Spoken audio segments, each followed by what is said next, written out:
queridos alunos da SBPE, mais uma vez estamos juntos para vermos a segunda aula da disciplina de técnica de atendimento. Assim como havia dito na semana passada para vocês, na semana passada em um formato diferente, em forma de live, nós estivemos juntos e interagimos. Eu passei mais ou menos o que seria esse conteúdo de 4 aulas, onde nós veremos conceitos relacionados ao atendimento clínico. Deixei claro naquele nosso encontro, né, que não é a intenção dessa disciplina, dessa primeira etapa, é ensinar para vocês técnicas específicas de atendimento. Às vezes os alunos perguntam, né? Ah, professor, você vai ensinar como fazer uma regressão na infância? Ah, professor, você vai ensinar... Quer dizer, essas técnicas utilizadas, claro que nós vamos ter um outro momento, ou também temos a oportunidade de fazer outras aulas ou workshop, né, para que a gente possa desenvolver essa dinâmica. Mas, acima de tudo, a disciplina, nessa primeira etapa, nesse total de 4 aulas, é levantar conceitos muito, mas muito importantes para que você tenha uma tranquilidade no seu atendimento clínico, que você tenha um conhecimento, né, para que você consiga também trabalhar suas questões, suas demandas. E em específico hoje a gente vai ver o quanto é importante para um psicanalista ele trabalhar as suas demandas. Como eu já havia adiantado na semana passada, o conceito de transferência e de contra-transferência que nós vamos avançar um pouquinho mais hoje e mais ainda na próxima aula. Você que ainda não me conhece, você que é aluno do nosso curso, talvez de Juiz de Fora, ou de Pedro Leopoldo, ou de Curvelo, né? Estou gravando essa aula para todos esses alunos, porque vai estar aí na sua plataforma. Meu nome é professor Rodolfo Drummond, sou psicanalista clínico e didata da SBPE. Trabalho com o atendimento clínico, a supervisão e também ministro algumas disciplinas do nosso curso. Queria que você soubesse que para mim é uma alegria muito grande poder estar trabalhando com você esse tema, trabalhando essa disciplina, tá bom? Já vou sugerir a você que à medida que nós formos falando, que nós formos avançando aqui no nosso conteúdo, você vá também anotando suas dúvidas, dificuldades, né? Quando nós estamos dentro de um formato presencial, eu deixo os alunos bem à vontade para suas intervenções, para perguntar, mas nesse caso aqui isso não é possível hoje, mas nós vamos preparar uma oportunidade para isso. Como, professor? Eu quero que você depois entre na sua plataforma, as dúvidas que você anotar, ou da aula passada, ou da aula de hoje, ou da próxima aula, terceira aula, você vai anotando e entra lá na sua plataforma e faz a sua pergunta. Coloca ela para nós. Pode ser no fórum, pode ser num espaço lá de observações, né? Que esse material chegando a mim, esses questionamentos, perguntas, assim que chegar a mim, nós vamos marcar uma oportunidade de gravar também uma aula só para tirar dúvida. Bacana, não é? Boa ideia? Então fica à vontade para nós fazermos todos os questionamentos, não podemos deixar dúvida. Eu gosto muito de dizer para os alunos que essa aula, essa disciplina, ela é importantíssima e como eu havia dito também na aula passada, é uma das condições básicas para que você, aluno da SBPE, possa começar o seu estágio. E eu particularmente sou a favor que o aluno precisa estagiar e desejar esse estágio, né? A nossa profissão, ela é uma profissão primorosa, maravilhosa. Eu amo a psicanálise, eu amo essa profissão, eu amo clinicar e é esse desejo que eu espero que chegue até você também nessas aulas, né? Que você se apaixone, ame mesmo, né, essa profissão e deseje ser um psicanalista. E esse é o nosso grande desejo, formar profissionais para essa sociedade que infelizmente se encontra aí tão doente, tão necessitada dos nossos atendimentos. Ok, querido aluno? Vamos lá então, vamos dar sequência? Técnicas de atendimento, aula 2. Nós vamos ver os conceitos, a primeiro momento, de clínica, né? Quando usamos a expressão a clínica, no contexto da psicanálise, estamos referenciando todo o universo analítico que envolve o analista, o analisando, o setting, a queixa, a dor, o trauma, a fala, o o choro, o tratamento, as técnicas, a cura, a libertação, a alta. Ou seja, quando eu falo de clínica, por exemplo, a clínica lacaniana envolve todo o contexto que Lacan estabeleceu lá na França como psicanalista. Se eu falo, eu estou aqui hoje com muita alegria com meu amigo Marcos Prestadio. Quando eu falo a clínica do Marcos Prestadio, eu estou dizendo todo o universo que envolve o trabalho do Marcos. O set que ele montou, a sala de atendimento, a queixa, o seu analisando, tudo, a dor, o sofrimento da pessoa, as técnicas que ele vai utilizar para esse trabalho. E à medida que vai avançando e que vai tendo êxito, vai tendo sucesso, que ele consegue chegar num denominador comum com o seu analisando e a cura, que é o nosso objetivo para aquele problema, a solução daquele problema, o ressignificar daquele conteúdo, então vem o final de todo o processo, que é a alta. Então, clínica, quando eu uso esse termo clínica, eu não estou dizendo apenas de um espaço físico. Eu estou fazendo referência a todo o universo que envolve o trabalho do psicanalista. E aí a gente ouve muito essas expressões, A clínica freudiana, a clínica winnicottiana, a clínica de Bion. E quando você também se tornar um psicanalista, você vai usar essa referência para você. Ou seja, a sua clínica, todo o trabalho, todo o envolvimento que você tem com o seu analisando, com a pessoa que te procurou buscando a ajuda da psicanálise, ok? E o setting? O setting é o espaço que se separa para propiciar a estruturação dos processos psicanalíticos, reunindo as condições técnicas básicas para a intervenção psicanalítica. Então, o setting é o espaço onde você vai atender, onde você vai trabalhar, onde você vai exercer a sua clínica, o clinicar, Às vezes me pergunto, mas professor, por que nós não ao invés desse nome, essa nomenclatura sede, não pode falar consultório? Olha, não é adequado que você fale consultório, porque consultório seria o espaço da consulta médica.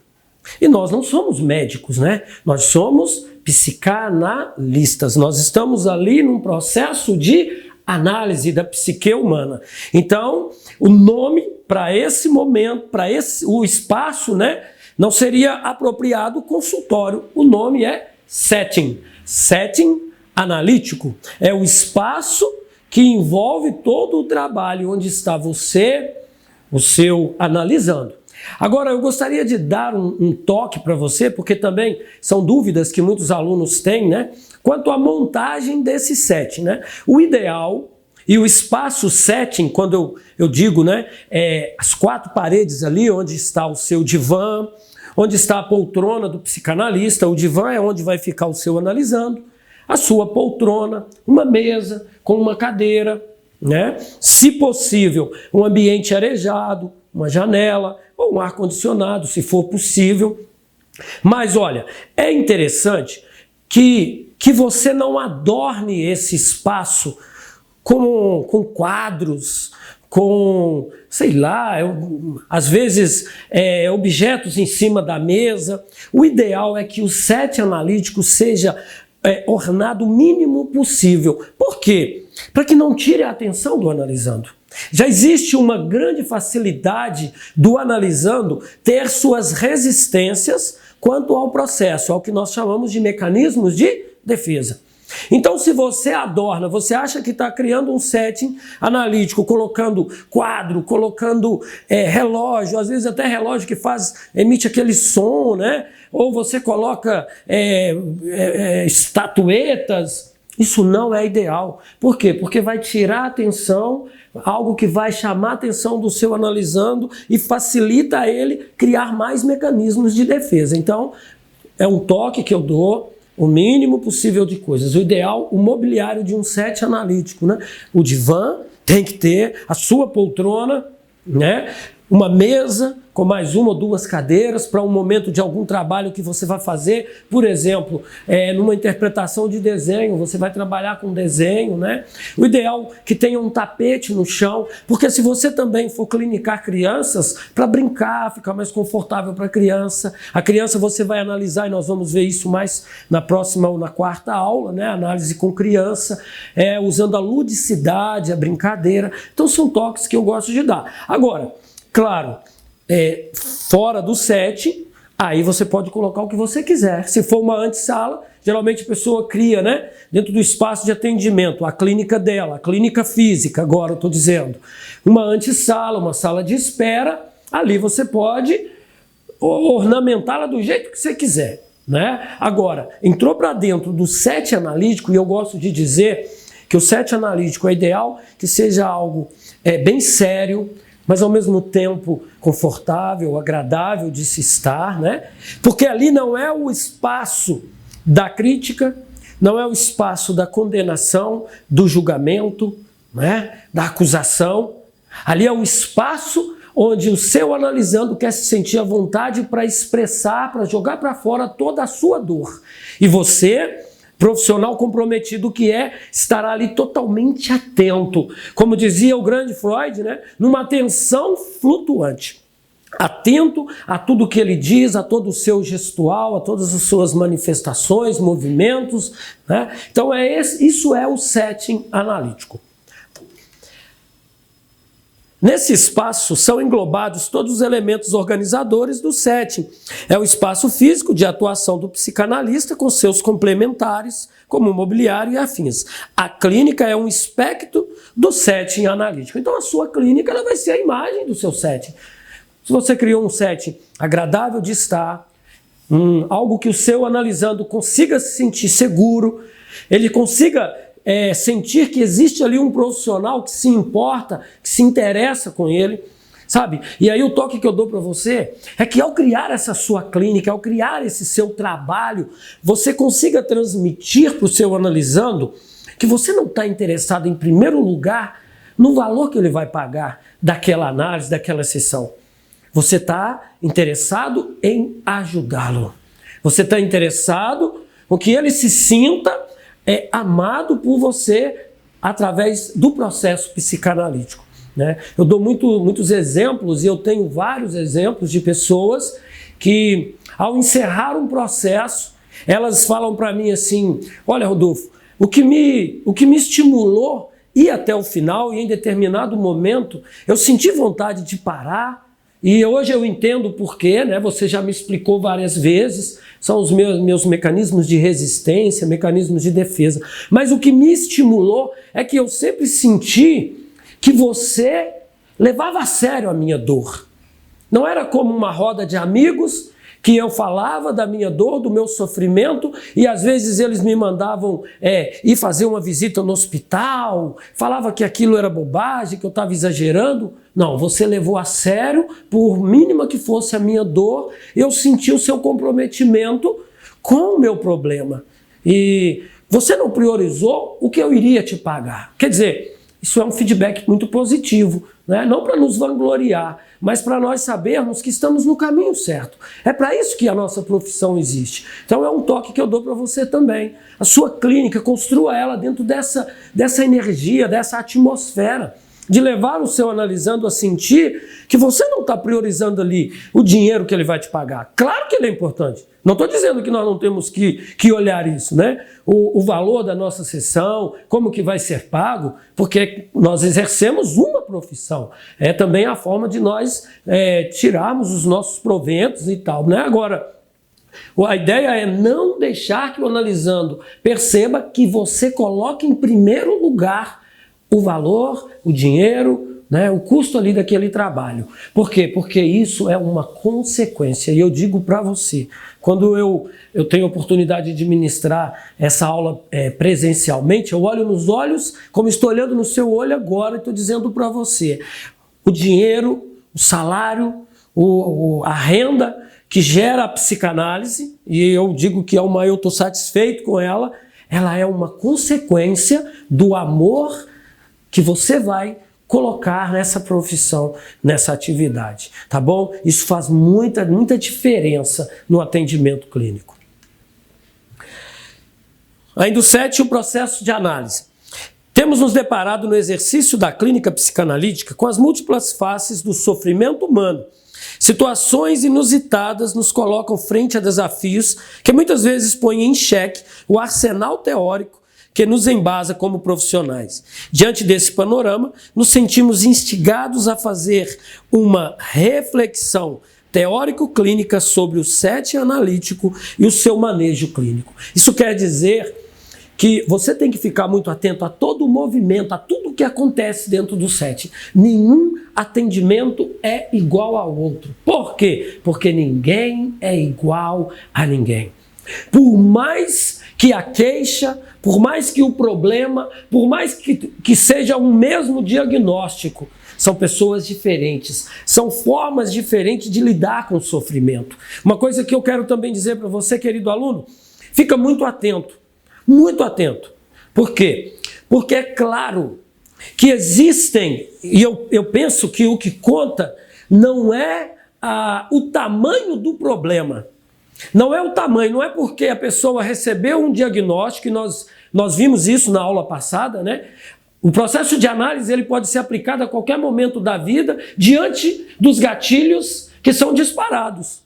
Né? Uma mudança radical na vida da pessoa, como por exemplo um casamento ou a perda de um ente querido. Quer dizer, em um determinado momento vai haver um gatilho muito forte que vai disparar e que aquela pessoa vai entrar em um sofrimento. Então, olha, às vezes a pessoa recebe um diagnóstico de uma doença muito severa, né? Um câncer, por exemplo. Claro, ela vai entrar num estado depressivo terrível e ali é a hora de um processo analítico.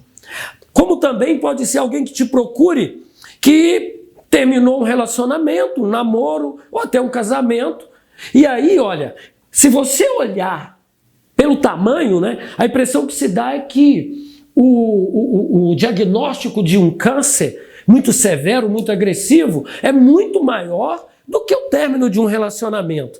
Só que aí é que tá, meu querido, não é isso que conta. Não é o tamanho do problema que vai causar o sofrimento na pessoa, mas é a capacidade dela de viver aquele sofrimento, de encarar aquele problema, aquela dificuldade. Por isso que eu disse que o setting não é o lugar do julgamento, da crítica, não existe comparações. Cada caso, cada pessoa, cada dor, cada sofrimento, cada história é único e você tem que ficar atento. Por quê? Porque ali você vai ter formas diferentes de trabalhar a sua análise. No seu texto, Recordar, Repetir e Elaborar, de 1914, Freud faz um histórico do desenvolvimento da técnica psicanalítica, sublinhando as alterações de grandes consequências que a técnica psicanalítica sofreu desde os primórdios.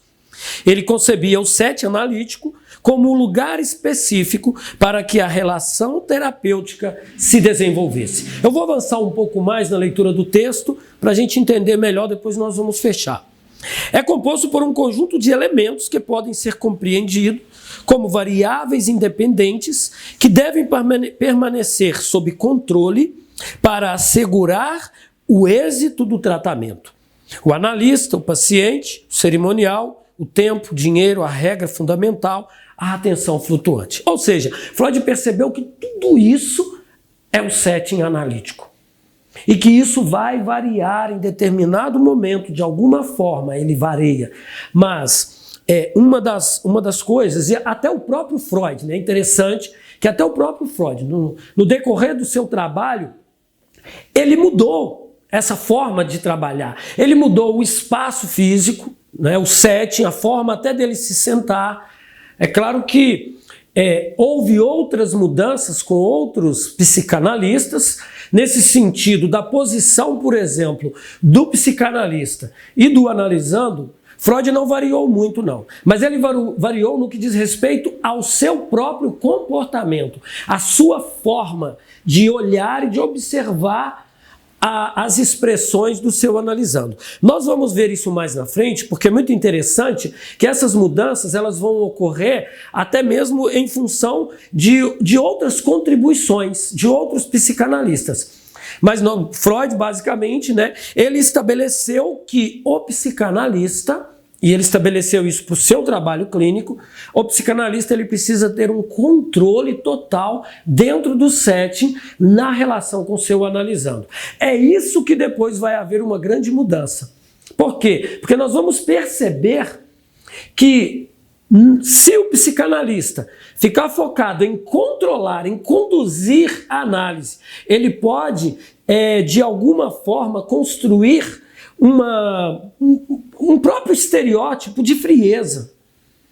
E isso, né, depois outros psicanalistas vão observar, o Winnicott foi um deles, que isso pode fortalecer as resistências, os mecanismos de defesa. É onde que foi se flexibilizando mais esse universo dentro do set. Nós vamos ver isso com mais detalhes na frente. Nos textos, recomendações aos médicos que exercem a psicanálise e sobre o início de 1912 e sobre o início do tratamento de 1913, Freud ressalta que o que garante efetivamente a situação analítica é não tanto os dispositivos proporcionados pelo setting, mas a posição simbólica assumida pelo analista no percurso de uma análise. Para ele, o conjunto de derivações dessa posição interna do analista é que dá consistência ao tratamento. É esse slide aí que depois, com as contribuições, ele vai sendo mudado, principalmente em outras clínicas, né? Freud, ele sendo o pai da psicanálise, né? Ele sendo aquele que deu início a tudo. E até mesmo nós levamos em consideração que Freud ele não teve um modelo de um psicanalista. Ele foi o psicanalista dele, né? Hoje a gente vê que isso é bem mais difícil de acontecer. Por quê? Porque nós temos a oportunidade. Você mesmo que é aluno, você tem um psicanalista. Você passa por um processo. Então até o trabalho, a forma como o seu psicanalista trabalha, ele acaba sendo um modelo para você. Freud não teve esse modelo.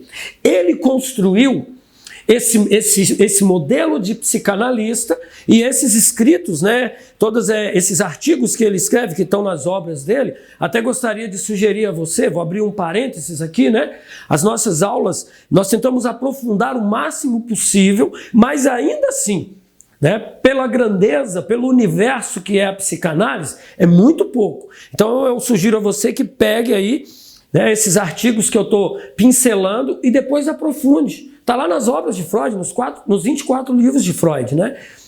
Onde ele foi construindo a sua obra. Então é bom que você aprofunde mais lendo todo o artigo, porque aqui eu estou dando só mais ou menos uma síntese. Então lá no início, o próprio Freud, ele tenta não mudar muito o seu trabalho. Por exemplo, dentro do setting freudiano, o analisando deita no seu divã, e Freud posiciona a sua cadeira atrás.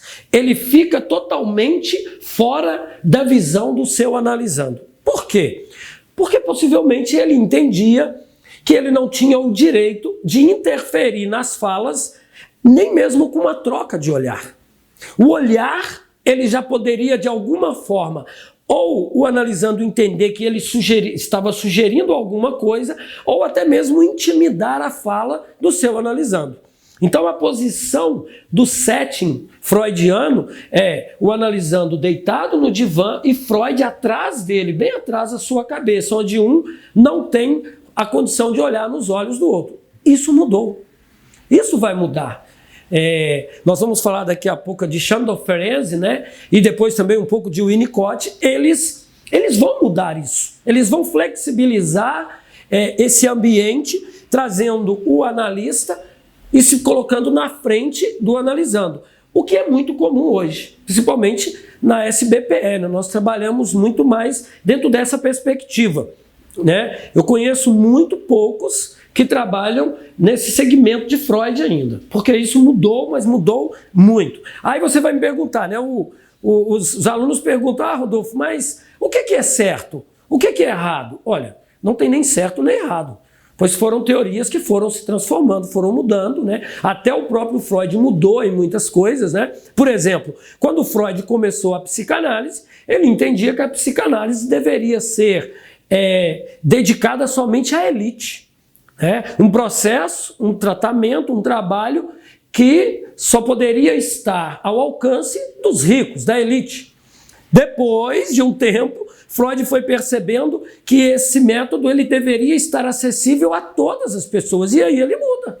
Ele tira aquele pensamento elitizado de um método dedicado à elite e abre para todas as pessoas que realmente pudessem e quisessem realizar a sua análise, né?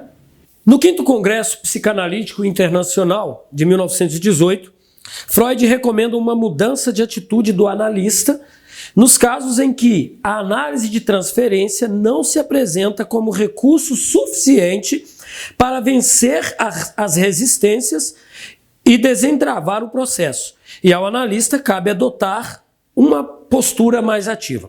Eu vou abrir um parênteses aqui porque é muito interessante esse slide, exatamente para a gente ver nas mudanças, né, do próprio Freud, né, da forma dele de trabalhar, de atender ou de montar o seu espaço, né? Como eu havia dito a vocês na última aula, existe um processo fundamental que é a base da análise, na base da psicanálise, que é um processo de transferência e contra-transferência.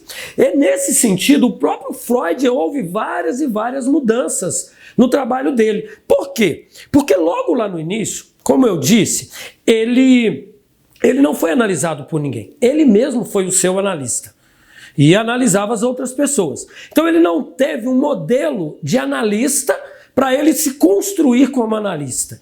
Ele teve que ir construindo isso. E no início, quando ele percebe que existe um processo de nós temos que entender, e até o final, né, dessa disciplina, até a 4ª aula, vocês vão estar joia, mais joia mesmo, em transferência e contra-transferência, porque isso é muito importante, não podemos deixar nenhuma dúvida, tá bom? Mas o processo de transferência, podemos dizer que é tudo aquilo que o analisando entrega para o seu analista. Tudo aquilo que ele transfere, tudo aquilo que ele transmite, seja em sentimentos, emoções, em falas, tudo, né? Vai se perceber que, em determinado momento, o seu analisando, claro, ao ativar mecanismos de defesa, e a projeção é uma delas, você viu isso em Freud 1, ele vai projetar, às vezes, o pai em você, ou a mãe, né? Em você, analista. Ele vai buscar esse amor, ele vai buscar a aprovação, a afirmação. Agora, claro, cabe ao analista ficar atento no que está acontecendo, né, nessa relação. Ou seja, a transferência, quando Freud percebeu que ela existia de fato, ele no início passou a achar que aquilo era um mecanismo negativo, ruim para o processo, que aquilo não seria bom. Depois ele muda, depois ele percebe que inevitavelmente a transferência acontece e que ele precisa utilizar disso como uma ferramenta também para tratar o seu analisando. Agora, junto com a transferência, claro, acontece a contra-transferência. E aí é que entra a importância de nós psicanalistas sermos tratados. Quem traz isso para Freud lá naquela época, nós vamos ver mais na frente, é de novo o Ferenczi.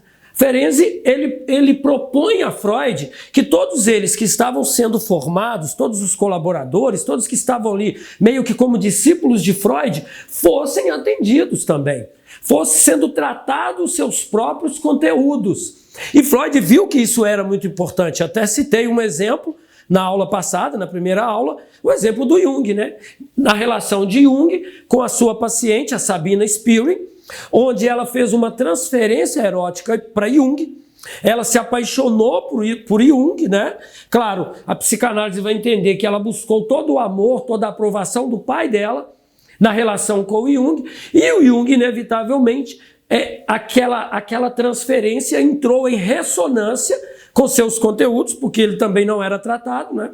Ele não passou por um processo de análise, então ela acionou também todas as carências que Jung carregava dentro de si, inconsciente, e aí Jung transferiu, se apaixonando também por Sabina. Esse é o conceito. Então, transferência é tudo aquilo que o analisando vai passar para você, que ele vai transmitir para você em falas, em sentimentos, em emoções, em comportamentos, é tudo. São 3 as transferências, né? A transferência positiva, a negativa, a erótica. Agora, contra-transferência é como o analista vai reagir à transferência do seu analisando. Ou seja, quanto mais bem tratados os nossos conteúdos nós estivermos, mais esse processo de contra-transferência não vai gerar nenhum problema dentro da análise, como aconteceu, por exemplo, com o pobre do Jung, né? Por quê? Porque se eu estou resolvido nas minhas demandas, não vai ter conteúdo para ser acionado. Então não vai entrar em ressonância nenhum conteúdo. Um exemplo de uma contra-transferência que podemos ficar bem atento. Por exemplo, você tem um caso complicado de um analisando que se vitimiza, um analisando que se auto-sabota, totalmente negativo. E aí imagina que parece que a análise não está fluindo. Você é analista com um alto grau de exigência para tirá-lo daquela zona de conforto, mas parece que a análise não flui. Parece, tá? Porque não existe. Todo o processo de análise ele vai fluir. Claro que cada um no seu tempo. Como disse agora mesmo, temos que ter muito cuidado, porque cada caso é um caso, por mais que seja a mesma queixa, o mesmo diagnóstico, mas cada pessoa reage de um jeito e cada um vai ter o seu tempo. Por isso que nós não determinamos, como eu disse na última aula, né, na primeira aula, o tempo de análise, porque isso é indefinido, cada pessoa é de um jeito. Mas aí você vai trabalhando naquele processo, né? E você vai vendo que parece que não está fluindo, e aí de repente você começa a sentir cansaço com aquele analisando. Aí você começa a sentir, nossa, hoje eu vou ter que atender fulano. Você olha na agenda, tá lá agendado. Meu Deus, eu vou ter que atender aquela pessoa. Quer dizer, um conteúdo entrou em ressonância com você. Tem um conteúdo sendo acionado.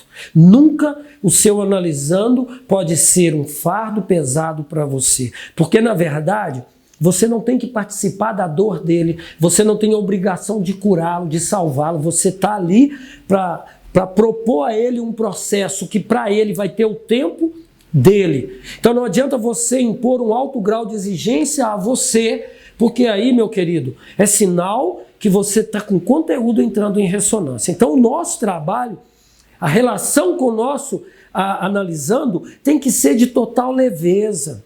Tem que ser de muita tranquilidade e paz dentro de nós. Se está nos afligindo, se está tornando um fardo pesado, se está cansativo, né? Ou também, se você fica todo eufórico, mas hoje eu vou analisar, hoje eu vou atender fulano de tal, né?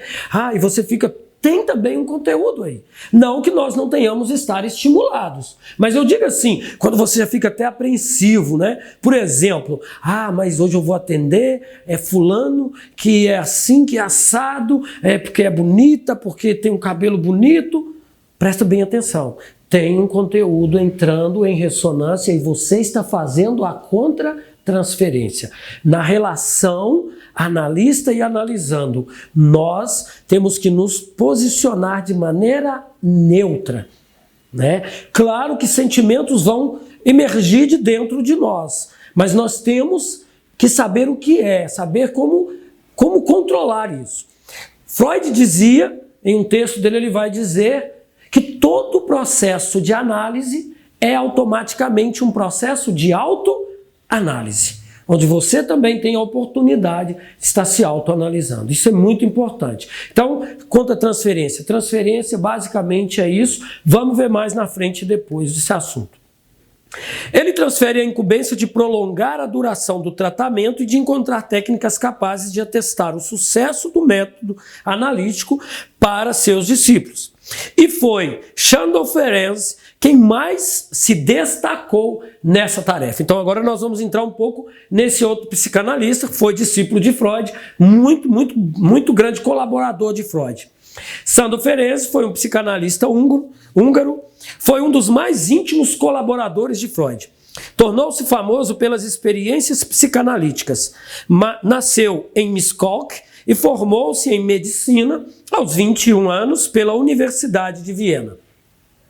Ferenczi teve a percepção da dificuldade apresentada pelos pacientes, mesmo regredidos, que frequentavam a sua clínica, e o levou à conclusão de que a técnica e o enquadre utilizados podiam ser responsáveis pela produção de resistências objetivas à experiência analítica. O que seriam essas resistências objetivas? Mecanismos de defesa.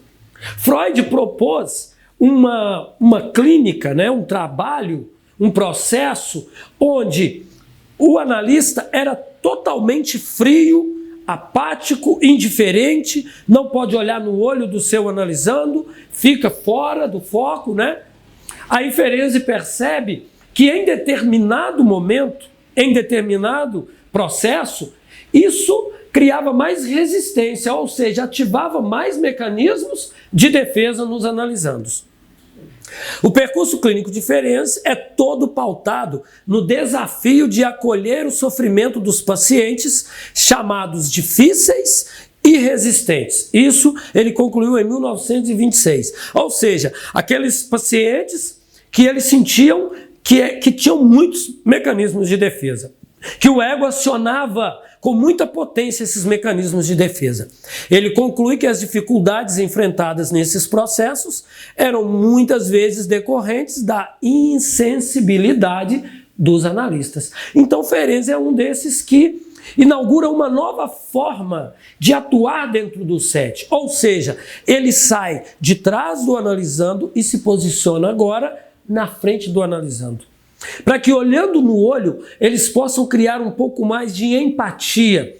Ele flexibiliza essa atmosfera, essa relação, uma relação que podemos usar a expressão, era meio rígida, né? Por quê? Porque o psicanalista precisava estar no controle. Agora, Ferenczi vem com uma proposta de você, digamos, flexibilizar essa relação. Você não tem que estar no controle de nada, você tem que estar sim com uma tensão flutuante, mas ao mesmo tempo estabelecer uma relação onde o analisando fica, vamos dar um meio entre aspas, né? Fica seu amigo. Foi essa mais ou menos a proposta para Ferenczi. Claro que nós sabemos que não é essa a relação que deve ser estabelecida, por isso que eu coloquei entre aspas, ok? O seu analisando, ele não é seu amiguinho. Mas naquela época, dada a forma como Freud atuava, podemos dizer que era mais ou menos isso. Freud usava uma postura rígida, indiferente, fria, em determinado momento controlador dentro da relação. Aí Ferenczi vem com uma proposta de flexibilizar, então é meio que tornar amigo, mais íntimo, né, do seu analisando, para que haja uma cumplicidade entre os dois, para que haja uma relação de empatia entre os dois. Para Ferenczi seria preciso tornar a técnica psicanalítica mais elástica, de maneira a favorecer a expressão afetiva. O privilégio dado à expressão de afetos na análise provocou, assim, uma ampliação cada vez maior dos limites do permitido na clínica, chegando-se à formulação de um princípio de relaxamento como contraponto ao de abstinência, isso em 1927. Claro, né?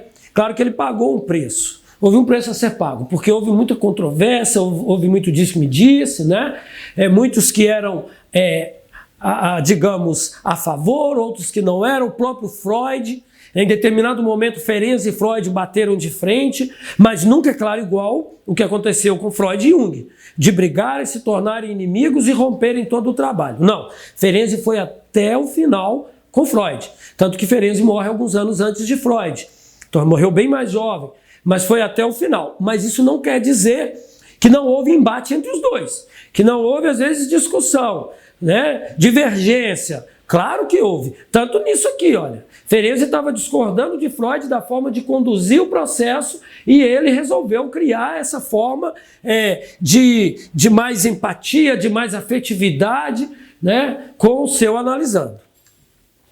Ferenczi introduz seu projeto de soltar as línguas nas análises, implicando e convocando o analista à adoção de um estilo clínico diferenciado, resgatando a criatividade do analisando, exercitando a sua capacidade de brincar, fantasiar e imaginar. Então, digamos, enquanto com Freud entendia que se ele tinha de intervir era dando uma ordem, digamos assim, né?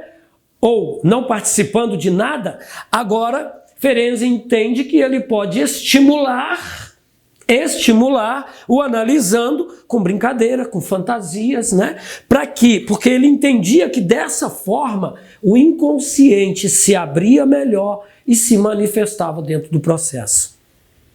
Ele aborda o conceito de contra-transferência como algo que não dificultaria a análise, mas que faz parte da própria técnica a ser empregada. Aqui é uma mudança radical, porque, como eu disse, Freud, primeiro, tem um problema achar que a transferência era boa, depois ele aceita. Porém, depois, Freud não aceita nunca a contra-transferência. Para Freud, isso não existe de forma alguma.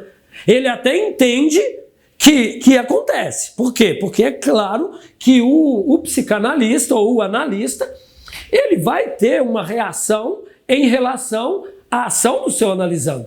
Mas Freud acha que isso não cabe dentro do processo. Ferenczi vem com uma ideia de que a contra-transferência é algo muito importante e muito válido.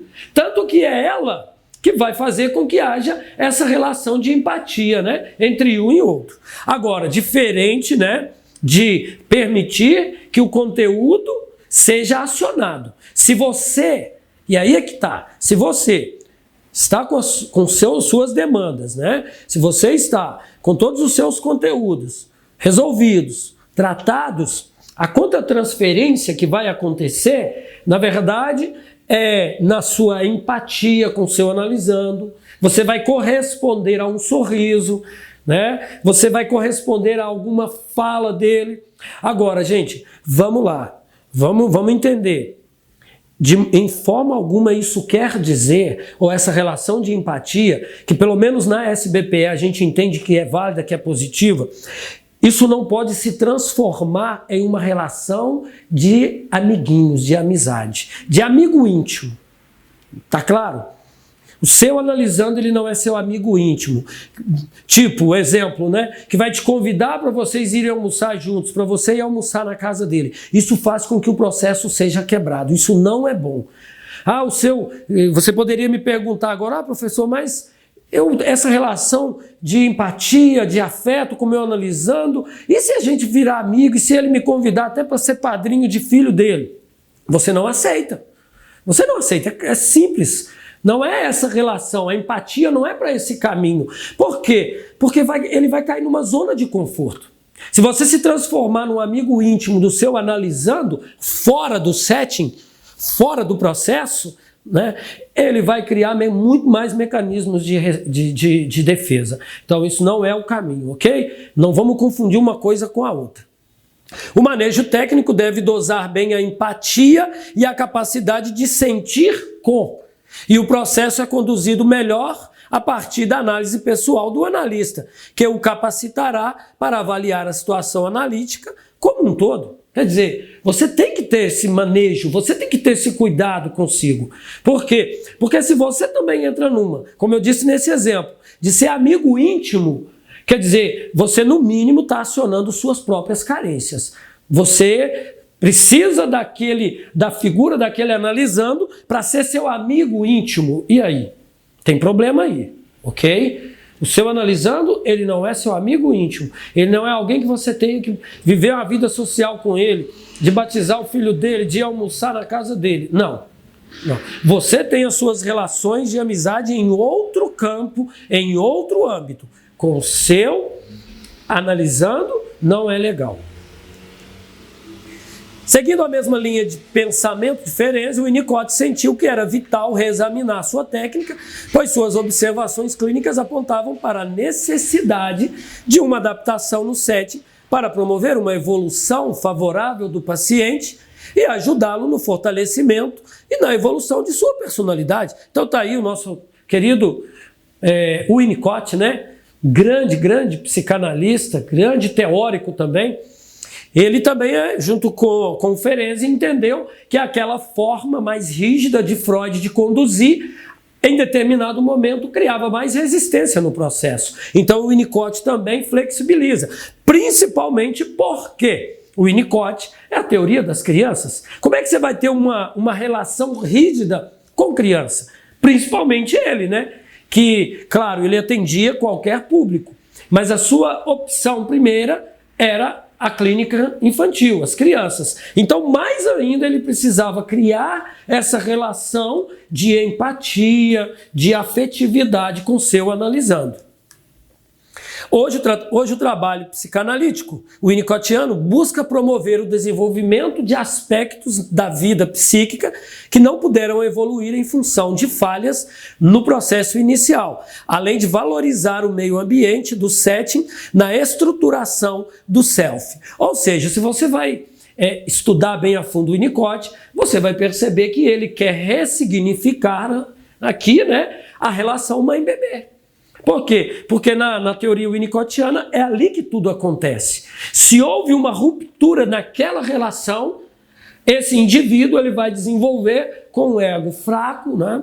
bem desestruturado. Então o papel do psicanalista é reestruturar. Então em determinado momento o psicanalista vai ter que se colocar na posição de maternagem, né? Na relação com o seu analisando. A adaptação do setting na visão de Winnicott auxiliaria os pacientes na busca e no encontro de suas necessidades, favorecendo o estabelecimento de um campo transferencial propiciador de mudanças. O Winnicott, pessoal, é aquele que mais vai ser flexível nesse processo. Mais flexível ainda, mais flexível do que Ferenczi, é o Winnicott.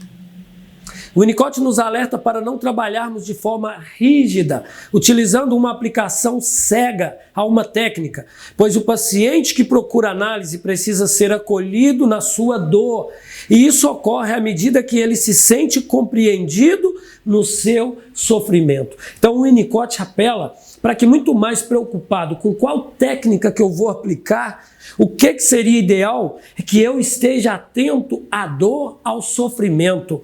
Como que vai desenrolar o processo é do momento. O próprio momento vai dizer. Nem todos os pacientes que chegam à clínica buscando ajuda podem ser submetidos a uma análise com a utilização de uma técnica que consideramos importante e eficaz. Gente, muito atento para esse tópico. Muito atenção para esse tópico. Isso foi o Winnicott que percebeu. E isso serve para todos nós hoje. Por isso que eu disse no início dessa aula mesmo, muitos alunos às vezes vêm para esse módulo, né, de técnica de atendimento, querendo logo desenvolver técnicas. Não preocupe com técnica, com ferramenta. Você vai aprender no desenrolar do processo. Por quê? Porque quando você se apega a uma técnica e você acha que ela deve ser aplicada a todo mundo, por exemplo, você gosta de trabalhar com interpretação de desenho. E aí você vai impor interpretação de desenho para todo mundo. Não é bem assim. Para algumas pessoas aquela técnica vai ter a sua eficácia, para outras não. Para outras elas têm mecanismo de defesa. Um adulto, por exemplo, tem adulto que você coloca ele para desenhar, é claro que tem toda uma fala do inconsciente ali, mas ele vai ter uma reação de resistência talvez, porque se ele racionaliza muito, ele vai racionalizar. Né? Então precisamos ficar atento às técnicas, né? Não achar, e é isso que o Winnicott vem trazer para nós, não achar que a mesma técnica deve ser aplicada a todo mundo. Cada pessoa vai aderir melhor a uma técnica. Por isso que nós temos que ter um arsenal de ferramentas, né? De técnicas. O método que iremos utilizar nesse processo dependerá das condições psíquicas e clínicas em que se encontra o paciente, né? Você pensa assim, todo mundo quer aprender regressão. Aí você já pega o seu analisando no primeiro dia e já vai pôr ele para fazer uma regressão na infância. Talvez ele não vai entender nada. Você nem sabe quem ele é ainda. Para você chegar a trabalhar uma regressão, eu oriento, porque é isso que eu aplico no meu trabalho clínico, lá pela quarta, quinta, sexta sessão, porque você já vai conhecer todo o histórico da pessoa, para você entender o que ele está expressando ali, quando você levar ele para estar de frente com a criança internalizada dele, ok? A clínica deve se dispor de técnicas como se fosse uma caixa de ferramenta. Cada situação se adaptará a uma ferramenta específica e essa utilização vai se alternando ao longo do trabalho. É como uma caixa de ferramenta. Você dominando várias técnicas, para cada pessoa você vai ver que uma técnica vai ter uma eficácia, um resultado diferente. O analista, por exemplo, não pode utilizar uma técnica no processo analítico só porque gosta mais do método ou porque funcionou com o outro analisando. Ou seja, cada pessoa reage de uma forma. Aí você acha que digamos, a interpretação de desenho teve uma eficácia com alguém, você descobriu um monte de elementos, de conteúdos que podem ser trabalhados com um analisando. E que o outro também vai ser do mesmo jeito. Não é. Não é. Por isso que as técnicas elas vão sendo aplicadas e quanto mais técnica você tiver, melhor. Vocês vão aprender muita técnica, tá bom? Nós vamos montar muita aula com técnicas diferentes, beleza? Para vocês ficarem tranquilos. A técnica psicanalítica empregada na clínica muda diante do diagnóstico, focando o grau de maturidade em que o paciente se encontra para guiar a ação terapêutica, como eu disse. Você vai fazer uma regressão de infância no primeiro, segundo dia? Ele não está preparado para aquilo e nem você. Então é ideal que espere mais, que conheça mais o problema, a pessoa, o seu histórico.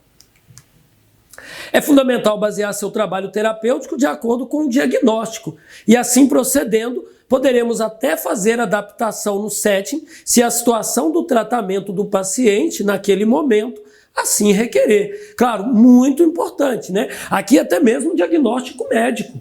Né? Você vai receber lá uma pessoa, ela ainda não tem um diagnóstico, mas aí daí um tempo ela foi no médico e tem um diagnóstico, então você talvez vai ter que mudar muita coisa, porque agora você tem um diagnóstico médico, né? Faço psicanálise quando o diagnóstico é de que este indivíduo em seu ambiente quer psicanálise.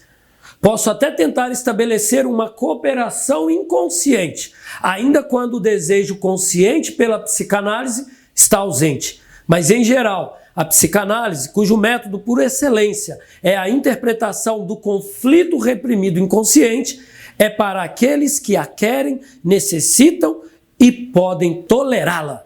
Winnicott, o grande Winnicott, essa frase, esse pensamento é dele, né? E aí é como eu disse há alguns dias, né? Na última aula, desculpe, né? A psicanálise hoje ela está acessível a um grande público, a todas as camadas sociais, mas talvez nem todo mundo ainda está preparado para a psicanálise. Então você, psicanalista, aluno da SBPE, não imponha uma responsabilidade de ser salvador da pátria na vida de ninguém. E nem se frustre se você atrair um analisando que vai ficar com você 1, 2, 3 atendimentos e depois não volta mais. A culpa não é sua, ele não estava preparado naquele momento. Não é porque você usou uma técnica errada. Fique atento, fique tranquilo, fique em paz com você mesmo e amando o que você faz. Na visão winnicottiana, para que ocorra o acolhimento de forma irrestrita, não podemos nos colocar de forma a manter a análise protegida por um set rigoroso, pois dessa forma correremos no risco de reforçar as defesas do paciente, impossibilitando o acolhimento. O que seria esse set rigoroso? Uma única estrutura. Você estabelecer uma única estrutura, um padrão de análise, de trabalho, e você querer impor aquilo a todo mundo do mesmo jeito. Meu querido, não existe, não tem jeito. O Winnicott foi muito perspicaz nesse sentido. Precisamos ficar atento a isso. Nós temos que ser flexíveis dentro do nosso trabalho.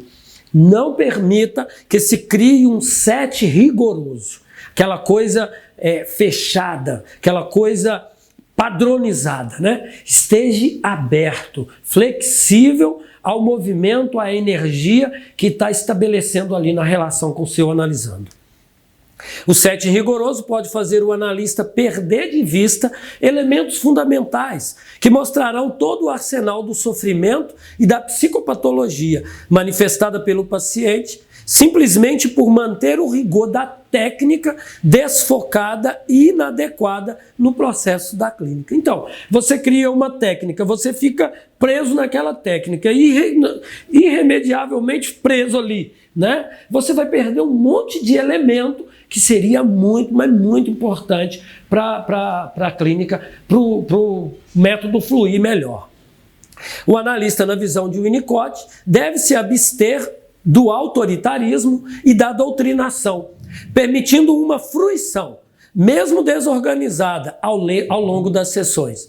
É fundamental que o analista vivencie um estado de relaxamento e espontaneidade, acolhendo de forma ativamente passiva e ativamente expectante os conteúdos emergentes do analisando, a fim de estabelecer uma base de confiança para que o processo de análise caminhe. Essa visão de Winnicott, ela é totalmente oposta à visão de Freud. Para Freud, em determinado momento, o psicanalista era tão rígido que ele usava toda a autoridade dentro do set. Para o Winnicott, não. Para o Winnicott é o oposto.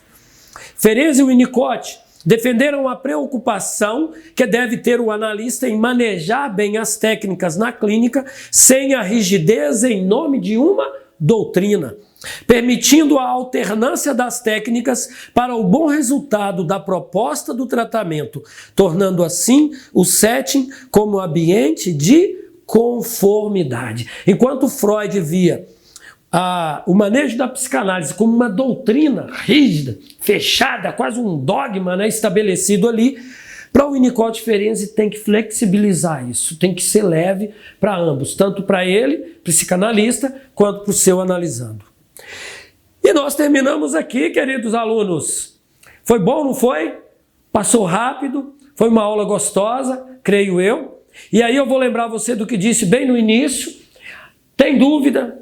Faça suas anotações, suas perguntas, entre lá na sua plataforma de estudos, pode endereçar para mim, né? Quem estiver administrando a plataforma vai fazer chegar até mim seus questionamentos, suas dúvidas, suas perguntas, né? Principalmente perguntas, que aqui tem muita pergunta que eu sei que está aí já borbulhando na cabecinha de vocês. E nós vamos marcar um momento, uma aula só para tirar dúvida, possivelmente depois que nós tivermos gravado a 4ª aula desse módulo, ok? Antes da gente ver o 2º módulo, como eu havia dito, que é a interpretação de desenho, aí uma técnica propriamente dita que nós vamos trabalhar, antes disso nós podemos gravar uma aula só tirando dúvidas, só respondendo perguntas, ok? Muito obrigado, fiquem com Deus, Deus abençoe a todos, estudem, viu? Não fiquem presos só aqui, pesquisem mais, busquem os artigos de Freud, vamos estudar, vamos nos formar. Deus abençoe, um forte abraço, até a próxima aula.